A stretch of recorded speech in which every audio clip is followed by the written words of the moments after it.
আওয়ামী লীগের প্রতিষ্ঠা বার্ষিকী উপলক্ষে সোহরাওয়ার্দী উদ্যানে আলোচনা সভা হবে বিকেলে। এরই মধ্যে নেওয়া হয়েছে সব রকম প্রস্তুতি। এই বিষয়ে বিস্তারিত জানাতে যুক্ত হচ্ছেন সহকর্মী বিকাশ বিশ্বাস। কথা বলবো তার সাথে।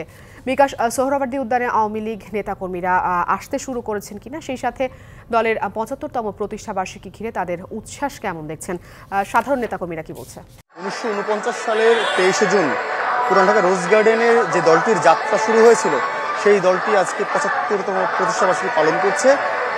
যে দলটির নেতৃত্বে এই বাংলাদেশ আমরা পেয়েছি, স্বাধীনতা যুদ্ধ হয়েছে এবং মুক্তিযুদ্ধের আগে যতগুলো আন্দোলন সংগ্রাম ছিল, মুক্তিযুদ্ধের পরবর্তীতে যতগুলো গণতান্ত্রিক সংগ্রাম ছিল, প্রত্যেকটি সংগ্রামেই এই দলটি কিন্তু নেতৃত্বের আসনে ছিল। সেই দলটির আজকে ৭৫তম প্রতিষ্ঠা বার্ষিকী এবং সেই প্রতিষ্ঠা বার্ষিকীকে ঘিরে নিশ্চয়ই জানেন যে গত কয়েকদিন ধরেই বিভিন্ন ধরনের আয়োজন তারা করেছেন।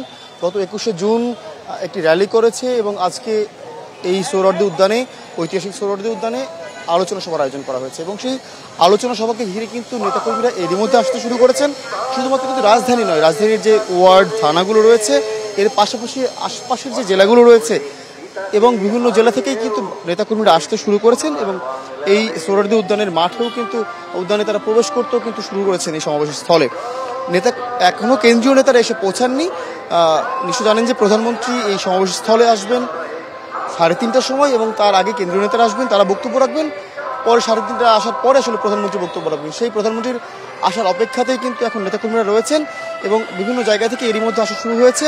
তারা বলছেন যে এই দলটির নেতৃত্বে যেমন মুক্তিযুদ্ধ এসেছে এবং এই দলটির নেতৃত্বেই তারা ২০৪১ সালের যে ভিশন, সেই ভিশন তারা পূরণ করতে চান এবং বঙ্গবন্ধু কন্যার যে নতুন যে ঘোষণাটি স্মার্ট বাংলাদেশ, সেই স্মার্ট বাংলাদেশ গড়ার প্রত্যয়ে তারা কাজ করবেন। সেই তৃণমূলের নেতাকর্মীরা কিন্তু এরই মধ্যে আসতে শুরু করেছেন বিভিন্ন জায়গা থেকে এবং তারা সেটাই বলছেন যে প্রত্যয় নিয়ে এই সরকার আবারও ক্ষমতায় এসেছে, জনগণের যে আশাকাঙ্ক্ষা পূরণ করতে তারা এসেছেন, সেই আশাকাঙ্ক্ষা পূরণ করেই বাংলাদেশকে স্মার্ট বাংলাদেশ করবেন এবং প্রধানমন্ত্রীর নেতৃত্বে সেটি করবেন।